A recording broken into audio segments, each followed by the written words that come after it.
വേഗം ഇറങ്ങ്, പടത്തിന് സമയമായി. ഓക്കെ ഓക്കെ, ഞാനൊരു 15 മിനിറ്റിൽ ഇറങ്ങും. സ്റ്റോക്ക് മാർക്കറ്റിൽ എനിക്ക് അക്കൗണ്ട് തുടങ്ങാൻ ഒരാൾ വരുന്നുണ്ട്.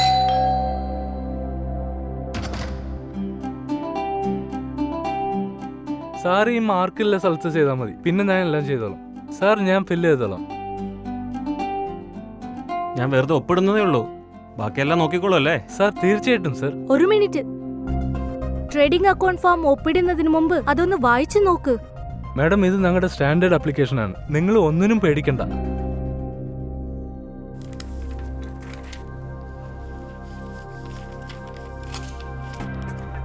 നിങ്ങൾ ഇത് ചെക്ക് ചെയ്തോ, ഈ ബ്രോക്കർ സെബി രജിസ്റ്റേർഡ് ആണോ എന്ന്.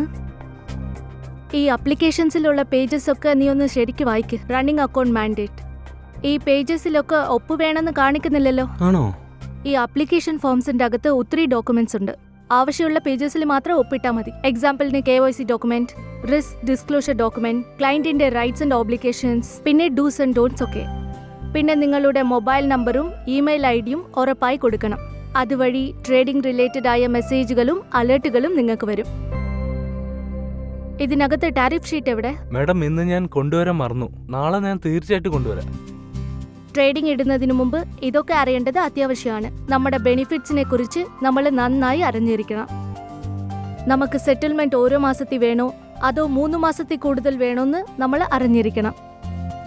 എന്നാ ഒരു കാര്യം ചെയ്യേ, ഫോം നിങ്ങൾ നാളെ കൊണ്ടുപോയാൽ മതി. ഞാൻ നന്നായി വായിച്ചിട്ട് ഒപ്പിട്ട് റെഡിയാക്കി വെച്ചേക്കാം. ശരി സാർ. എല്ലാം ചെയ്തതിന് ശേഷം അതിന്റെ കോപ്പി ഞങ്ങൾക്ക് തന്നിരിക്കണം.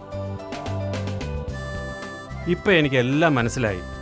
സ്റ്റോക്ക് മാർക്കറ്റിൽ ട്രേഡ് ചെയ്യുന്നതിന് മുമ്പായിട്ട് എല്ലാ ഡോക്യുമെന്റ്സും വായിച്ച് മനസ്സിലാക്കി വേണം സിഗ്നേച്ചർ ചെയ്യാൻ. പറഞ്ഞത് ശരിയാണ്.